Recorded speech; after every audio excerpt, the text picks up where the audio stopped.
Students, आज की video में हम सीखेंगे एमसीक्यूज ऑफ अलजेब्रिक मैनिपुलेशन। इससे पहले भी काफ़ी इंपॉर्टेंट टॉपिक पर वीडियोस बन चुकी हैं। अगर किसी ने फ़ायदा नहीं उठाया तो डिस्क्रिप्शन में मौजूद लिंक से फ़ायदा उठाएं।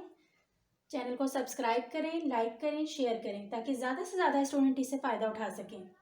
जिस तरह के आप सबको पता है कि आपके इंटरनल एग्ज़ाम्स और बोर्ड के एग्ज़ाम्स इस दफ़ा एमसीक्यूज बेस्ड होंगे, इसीलिए आपकी आसानी के लिए वीडियोस का एक नया सिलसिला शुरू किया है जिसमें हम एमसीक्यूज डिस्कस करेंगे। क्योंकि आपको एमसीक्यूज बहुत सारे मिल जाते हैं, उनके करेक्ट सॉल्यूशंस भी मिल जाते हैं, बट एक्सप्लेनेशन नहीं होती, जिसकी वजह से स्टूडेंट कंफ्यूज हो जाते हैं। तो हम आज की वीडियो में एमसीक्यूज भी डिस्कस करेंगे, उनके करेक्ट ऑप्शन भी और उनकी एक्सप्लेनेशन भी कि ये क्यों इस तरह, इनका करेक्ट आंसर ये वाला क्यों है, ताकि आपको अच्छे से एक्सप्लेन हो जाए और आपकी जो तैयारी है वो बहुत अच्छे से हो और आप अच्छे से पेपर अटैम्प्ट करें। टॉपिक वाइज चलेंगे हम। आज हम एमसीक्यूज डिस्कस कर रहे हैं अलजेब्रिक मैनिपुलेशन के, और उसमें हम लीस्ट कॉमन मल्टीपल डिस्कस कर रहे हैं। लीस्ट कॉमन मल्टीपल बहुत सारे स्टूडेंट को पता होगा क्या है, एलसीएम कहते हैं हम इसको। और इसकी जो मेन डेफिनेशन है वो क्या है, क्या होता है least common multiple. Least common multiple होता है product of common and uncommon factor. अगर आपके पास कोई अलजेब्रिक एक्सप्रेशन या कोई आपके पास पॉलिनोमियल है, आप उसको फैक्टराइज कर देते हैं तो उसके जो कॉमन फैक्टर होते हैं और नॉन कॉमन या अनकॉमन फैक्टर होते हैं, उनकी प्रोडक्ट को हम कहते हैं लीस्ट कॉमन मल्टीपल। आते हैं अपने क्वेश्चंस की तरफ। तो फर्स्ट एमसीक्यू है हमारे पास, the least common multiple means LCM of ax² minus a and a into x plus 1 is. अब यहाँ पर आपको टू पॉलिनोमियल्स यहाँ पर नजर आ रहे हैं। अलजेब्रिक एक्सप्रेशन और पॉलिनोमियल्स 2 और मोर देन 2 भी हो सकते हैं, ठीक है। हम इनको फैक्टराइज करते हैं, इस फॉर्मूले की मदद से एलसीएम फाइंड आउट करते हैं और फिर देखते हैं कि ऑप्शन ए, बी, सी और डी में से कौन सा करेक्ट ऑप्शन है। आए देखते हैं इसको। हमारे पास जो फर्स्ट हमारा एक्सप्रेशन या पॉलिनोमियल है वो है ax² माइनस a। अब इसको फैक्टराइज करें। सबसे पहले फैक्टराइजेशन में हमने कॉमन लेना सीखा होता है, कॉमन आ रहा है तो हम कॉमन लेंगे। इसके बाद ये a² माइनस b² की फॉर्म बन रही है तो हम इसको लिखेंगे a into x minus 1 into x plus 1, क्योंकि हमें पता है a² माइनस b² के फॉर्मूले को हम एक दफ़ा प्लस में और एक दफ़ा माइनस में लिख सकते हैं। तो हमने ये इसको फैक्टराइज कर लिया अपने फर्स्ट वाले एक्सप्रेशन को। अब सेकंड एक्सप्रेशन को देखते हैं। ये फर्स्ट था आपके पास, ये second a into x plus 1। इसको मजीद फैक्टराइज नहीं किया जा सकता, ऑलरेडी a कॉमन लिया हुआ है, a इंटू एक्स प्लस 1। अब हमें क्या फाइंड आउट करना है, least common multiple product of common factor, मैं शॉर्ट करके लिख देती हूँ, एंड अनकॉमन फैक्टर। अच्छा जी, अब इनमें से हम कॉमन फैक्टर देखते हैं। अच्छा, ये अब हमने यहाँ से और यहाँ से देखना है। अब इसमें से कॉमन क्या लग रहा है आपको, दोनों में a कॉमन है, ठीक हो गया। हम यहाँ पर लिख लेते हैं a, कॉमन फैक्टर में आ गया a, ये वाला a और ये फर्स्ट एक्सप्रेशन का और ये सेकंड एक्सप्रेशन का। फिर ये देखिएगा x प्लस 1, ये जो x प्लस 1 है ये और ये भी कॉमन आ रहा है, इसको भी कॉमन में लिख लेते हैं। कॉमन फैक्टर में x प्लस 1 मल्टीप्लाई हो गया, कॉमन फैक्टर लिख लिए। अब हमें अनकॉमन या नॉन कॉमन फैक्टर्स लिखने हैं। यहाँ तो कुछ नहीं, आपके पास कुछ भी नहीं बचा जो नॉन कॉमन या अनकॉमन हो। यहाँ पर है आपके पास x माइनस 1, a भी चला गया, x प्लस 1 भी चला गया, बचा क्या x माइनस 1। तो ये अब आपके पास, आप इसको मल्टीप्लाई करेंगे, इसकी प्रोडक्ट फाइंड आउट करेंगे तो क्या आ जाएगा, एलसीएम। इसको करते हैं a इंटू एक्स प्लस 1 और x माइनस 1 को जब मल्टीप्लाई करें तो अगेन x² माइनस 1 की फॉर्म में चला जाएगा, क्योंकि हम 1 का स्क्वायर नहीं लिखते, a² माइनस b² की फॉर्म में चला गया। पहले ये हमने a² माइनस b² की फॉर्म से इसको a minus B into A plus B में लेकर गए। अब a plus B into A minus B से a² माइनस b² की फॉर्म में लेकर गए, तो ये हमारे पास आंसर आ रहा है a इंटू x² माइनस 1। अब यहाँ पर हम चेक करते हैं, a इंटू x² माइनस 1 तो नहीं है, बट a को मल्टीप्लाई करके आंसर लिखा हुआ है। मतलब क्या हुआ कि हम a को अंदर मल्टीप्लाई कर देंगे तो हमारे पास करेक्ट आंसर आ जाएगा। आपने ये देखना होता है कि आपके पास इन ऑप्शंस में से करेक्ट आंसर कौन सा बन रहा है, वरना देखिए अगर आप क्वेश्चन सॉल्व कर रहे हो तो ये भी करेक्ट है, बट यहाँ पर नहीं है। इट मीन्स कि हम इसको थोड़ा सा आगे करेंगे सॉल्व करते हुए, मल्टीप्लाई करके, फिर हम बताएंगे कि हमारे पास करेक्ट वाला जो हमारे पास सोल्यूशन आ रहा है वो कौन सा आ रहा है। तो करेक्ट सोल्यूशन है B. B is the correct option of this MCQ. First MCQ के बाद हम सेकंड को देखते हैं। सेकंड एमसीक्यू है हमारे पास multiple choice question. The least common multiple means LCM of x plus y and x plus Y whole cube. हमें कहा गया है कि ये दो एक्सप्रेशंस हैं, आपने इनका एलसीएम यानी कि लीस्ट कॉमन मल्टीपल बताना है। यानी कि एक एक्सप्रेशन ये है और एक एक्सप्रेशन ये पॉलिनोमियल ये है आपके पास। फर्स्ट वाला देखें, X plus Y. X plus Y की कोई फैक्टराइजेशन नहीं होगी, एक्स प्लस वाई ही रहेगा, जाहिर सी बात है। एक्स प्लस वाई का होल क्यूब अगर हम ओपन करें तो हमें क्यूब का फॉर्मूला पता होना चाहिए। X plus Y whole cube का फॉर्मूला है, X plus Y whole cube का फॉर्मूला अगर हम ओपन करें तो X cube plus 3x square Y plus 3x Y square plus Y cube आता है। लेकिन वो यहाँ पर फिर हम कुछ कॉमन नहीं लिख सकेंगे, तो हम इसको x प्लस वाई का होल क्यूब अगर हम ओपन ना करें तो हम इसको इस तरह भी लिख सकते हैं, x plus Y into x plus Y into x plus Y. तो अब आपके पास एक ये आ गया फैक्टराइजेशन और एक ये सेकंड वाले एक्सप्रेशन को हमने इस तरह फैक्टराइज कर लिया और ये फर्स्ट वाला था। तो कॉमन ले लेते हैं, हमें पता है एलसीएम किसको कहते हैं। एलसीएम है जी हमारे पास common factor multiply by uncommon factor. ठीक है, कॉमन फैक्टर क्या आ गया, एक्स प्लस वाई सेम हो गया, ठीक हो गया। ये जो था ना ये हमने कॉमन ले लिया ये। अब आपके पास अनकॉमन में क्या बचा, हम इसको रेड से ही रखते हैं ताकि हमें याद रहे कि ये कॉमन मल्टीप्लाई बाय अनकॉमन है। तो हम लिखेंगे x plus Y into x plus Y. अब आप जब इनकी सबकी प्रोडक्ट फाइंड आउट करेंगे तो 1 2 एंड 3 कितने x प्लस वाई हो गए हमारे पास 3। तो ये हमारे पास आंसर आ रहा है x plus Y whole cube.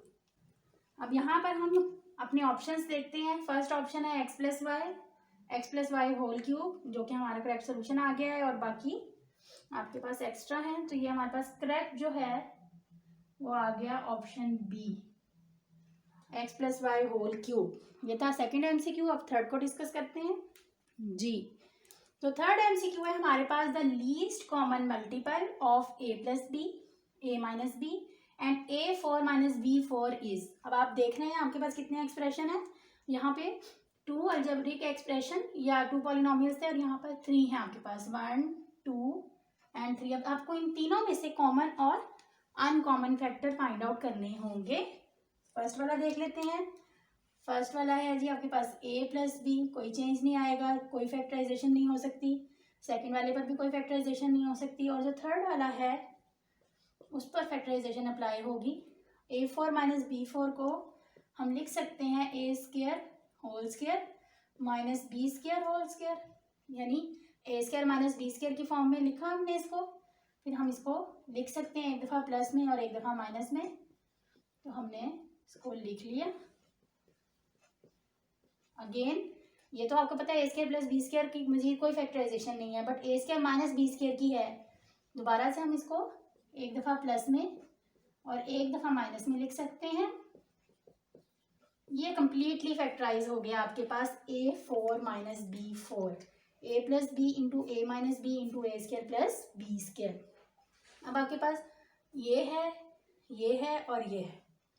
Least common multiple में एक अहम बात आपको ये बतानी है कि अगर आपके पास 3 या 3 से ज़्यादा एक्सप्रेशन हो और कोई भी फैक्टर किसी 2 में भी कॉमन आ रहा हो तो हम उसको कॉमन फैक्टर में ही लिखते हैं।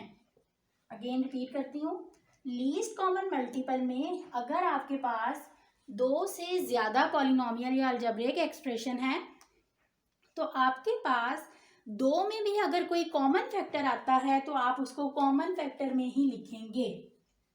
लेकिन हाईएस्ट कॉमन फैक्टर में ऐसा नहीं होता। आपके पास जितने भी एक्सप्रेशन या पॉलिनोमियल्स हों उन सब में जो कॉमन फैक्टर होता है वही हाईएस्ट कॉमन फैक्टर में हम कॉमन फैक्टर लेते हैं। ठीक है। अब यहाँ पर हमने देखना ये है कि इन तीनों में फर्स्ट, सेकंड और इस थर्ड वाले एक्सप्रेशन में कॉमन फैक्टर्स कौन कौन से हैं। कॉमन फैक्टर है जी a प्लस बी और a plus b. a plus b first और थर्ड में सेम है, ये देखें यहाँ पर भी a प्लस बी है आपके पास और थर्ड वाले में भी a प्लस बी है। तो हम कॉमन फैक्टर में लिखेंगे a प्लस बी। ये तो एक कॉमन फैक्टर हो गया। फर्स्ट में a प्लस बी हमने कॉमन फैक्टर में लिख लिया। अब हमें सेकंड में a माइनस बी नजर आ रहा है जो कि यहाँ पर भी है और सेकंड वाले में भी है, तो इसको भी हम कॉमन में ही लिखेंगे। अभी मैंने आपको बताया कि अगर दो या दो से ज्यादा एक्सप्रेशन या पॉलिनोमियल्स हों तो किसी दो में भी अगर कोई कॉमन फैक्टर आ रहा है तो हम उसको कॉमन फैक्टर में ही लिखेंगे। खत्म हो गए कॉमन फैक्टर। अब हम लिखते हैं अनकॉमन फैक्टर। ये भी हो गया, ये भी हो गया आपके पास। सिर्फ a square plus B square आपके पास रिमेनिंग है, तो वो अनकॉमन फैक्टर में चला जाएगा। और अब हम इसकी प्रोडक्ट फाइंड आउट करेंगे। a प्लस बी और a माइनस बी जब मल्टीप्लाई होते हैं तो a square minus B square बन जाता है। अगेन वही फॉर्मूला अप्लाई करते हैं, a माइनस बी और a प्लस बी वाला। a square minus B square और a square plus B square जब दोबारा मल्टीप्लाई होंगे तो आपके पास a4 माइनस b4 आ जाएगा आंसर। तो हम देखते हैं कि हमारे पास a4 minus b4 correct solution में कहाँ पर है, कौन सा ऑप्शन है। हाँ जी, तो a4 माइनस b4 हमारे पास सी ऑप्शन है, यानी कि this is the correct option of this MCQ। हाँ जी, तो नेक्स्ट हमारे पास MCQ नंबर 4 है द लीस्ट कॉमन मल्टीपल यानी LCM of x square plus 2x plus 1 and x plus 2 is. Again आपके पास टू एक्सप्रेशन है, टू पॉलिनोमियल्स हैं। फर्स्ट वाले को सॉल्व करें, क्या आएगा आपके पास x square plus 2x plus 1। ठीक है, x square plus 2x plus 1। अब हमने देखना है कि हम इसको मजीद फैक्टराइज कर सकते हैं, ओपन फॉर्म में है, हम इसको क्लोज कर सकते हैं। ये a प्लस बी का होल स्क्वायर बन रहा है, किस तरह, फर्स्ट अमाउंट का square plus 2 into first amount into second amount plus second amount का whole square, x square plus 2x plus 1। तो हम इसको कह सकते हैं x प्लस 1 होल स्क्वायर। तो यहाँ आपके पास क्या आ गया, x plus 1 whole square. First expression को सॉल्व करने से आया। अब सेकंड को देखते हैं। सेकंड है आपके पास x प्लस 2, मजीद ये फैक्टराइज नहीं हो सकता। x प्लस 2 आया और यहाँ आया x प्लस 1 का होल स्क्वायर, यानी कि इनमें कुछ भी कॉमन नहीं है। एलसीएम होता है common factor multiply by uncommon factor.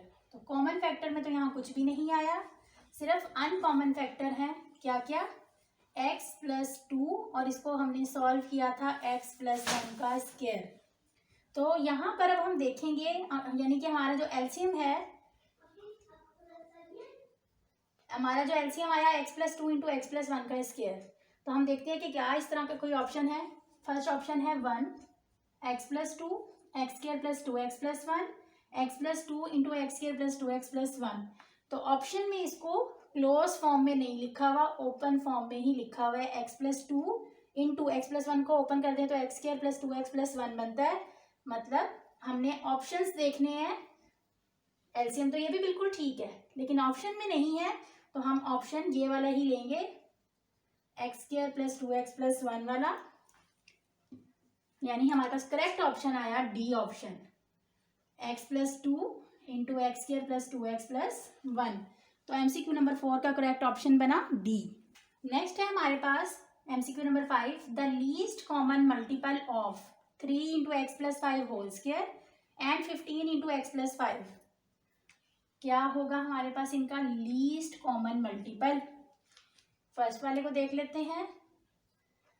First वाला है हमारे पास 3 into x plus 5 whole square. हम इसको लिख सकते हैं 3 into x plus 5 into x plus 5, 2 है ना, x plus 5 into x plus 5 में लिखा जा सकता है। सेकेंड है आपके पास 15 into x plus 5। X plus 5 की तो फैक्टराइजेशन नहीं हो रही, बट 15 की हो रही है। फैक्टराइजेशन हमेशा प्राइम नंबर्स होते हैं, आपने प्राइम नंबर्स में ही फैक्टराइज करके लिखना होता है।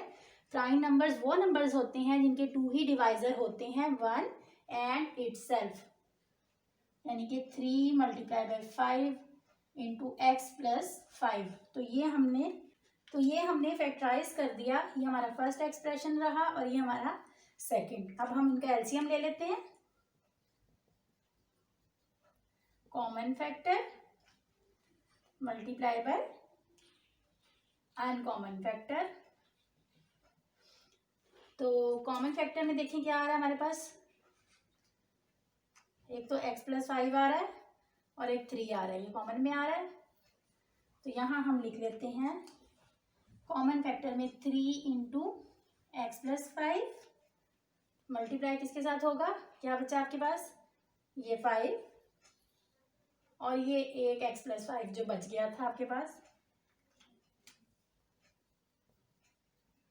अब इन सबको मल्टीप्लाई कर दें, 3 और 5 को मल्टीप्लाई करेंगे 15 आ जाएगा, और x प्लस 5 को जब x प्लस 5 के साथ मल्टीप्लाई करेंगे तो x प्लस 5 होल स्क्वायर आ जाएगा। तो करेक्ट देखते हैं हमारे पास आंसर कौन सा बन रहा है, 3 into x plus 5, 3 into x plus 5 का होल स्क्वायर ये भी नहीं, 15 इंटू एक्स प्लस 5 ये भी नहीं, और 15 into x plus 5 whole square, यानी कि D is the correct option of MCQ number 5। हाँ जी, तो MCQ नंबर 6 को देखते हैं। The least common multiple of 1 and x square minus 1 square is. अच्छा जी, फर्स्ट वाला जो है आपके पास वो 1 है, सेकंड है आपके पास x square minus y square. अच्छा, 1 जो है वो शायद किसी के ख्याल में आया हो कि ये अलजेब्रिक एक्सप्रेशन या पॉलिनोमियल नहीं है, ये अलजेब्रिक एक्सप्रेशन भी है और पॉलिनोमियल भी है, बिकॉज इसके साथ अगर हम वेरिएबल कोई भी यूज़ कर लें और उसकी पावर 0 रख लें तो ये एक अलजेब्रिक एक्सप्रेशन भी बन जाएगा और पॉलिनोमियल भी बन जाएगा। और अगर आप इसकी वैल्यू देखें तो आपको पता है कि किसी भी चीज़ की पावर अगर 0 हो तो हम उसको 1 के इक्वल लेते हैं, इसलिए यहाँ पर आपको ये वेरिएबल नज़र नहीं आ रहा, लेकिन ये अलजेब्रिक एक्सप्रेशन भी है और पॉलिनोमियल भी है। ठीक है, तो अगर हम इसको फैक्टराइज करें तो ये मज़ीद फैक्टराइज नहीं होगा, 1 ही रहेगा। लेकिन नेक्स्ट ये जो सेकंड वाला है आपके पास एक्सप्रेशन, ये पॉलिनोमियल, ये फैक्टराइज हो सकता है, A square minus B square की फॉर्म में है, और आपको पता है हम एक दफ़ा इसको प्लस में और एक दफ़ा माइनस में लिख लेते हैं। तो ये हमारे पास फैक्टराइजेशन आई फर्स्ट और सेकंड एक्सप्रेशन की। अब हमें एलसीएम लेना है, common factor and uncommon factor या non common factor. Common factor में 1 आएगा, 1 जो होता है वो हर चीज़ का फैक्टर होता है, ठीक है, 1 आप लिखना चाहें तो 1 लिखेंगे। और नॉन कॉमन या अनकॉमन में आपके पास आ जाएगा x minus y into x plus Y. तो x माइनस वाई और x प्लस वाई को जब आप 1 से भी मल्टीप्लाई करें आपस में भी करें तो x square minus y square आपके पास आंसर आ जाएगा, यानी कि एलसीएम आया आपके पास x square minus y square. तो देखते हैं करेक्ट ऑप्शन कौन सा बन रहा है। 1 है फर्स्ट में, 1 आंसर नहीं है, x माइनस वाई भी नहीं है, x प्लस वाई भी नहीं है, x square minus y square है, यानी कि D is the correct option. तो ये हमारे पास लीस्ट कॉमन मल्टीपल से रिलेटेड आपके पास MCQs थे। ये सारे पास्ट पेपर के MCQs हैं, काफ़ी इंपॉर्टेंट हैं, हर तरह की सिचुएशन हमने इसमें डिस्कस कर ली है। अब एक्टिविटी के तौर पर मैं कुछ MCQs आपको देती हूँ जो आप बताएंगे कि उनके करेक्ट सॉल्यूशंस क्या हैं। आप कमेंट बॉक्स में उनके आंसर्स लिखेंगे। स्टूडेंट्स के 2 MCQs लास्ट में मैंने आप लोगों के लिए रखे हैं कि आप इनके करेक्ट आंसर्स बताएंगे कमेंट बॉक्स में। उम्मीद है कि आपको बहुत अच्छे से क्लियर हो गया होगा और आप इसको सॉल्व कर सकेंगे। फिर भी अगर किसी बच्चे को कोई यहाँ पर कन्फ्यूजन हो तो आप कमेंट में पूछ सकते हैं। आप लोगों की आसानी के लिए मैं बताऊँ कि आपके पास a cube plus b cube का फॉर्मूला यहाँ पर यूज़ हुआ है, और वो क्या होता है, a plus B into a square minus a b plus B square. और इसी तरह a cube minus b cube का फॉर्मूला होता है a minus B into a square plus a b plus B square. तो ये फॉर्मूला आपका यहाँ पर यूज़ होगा इन दोनों MCQs में। तो इसके करेक्ट ऑप्शन मुझे बताएं कि कौन से MCQ नंबर 1 का करेक्ट ऑप्शन है और MCQ नंबर 2 का करेक्ट ऑप्शन कौन सा है?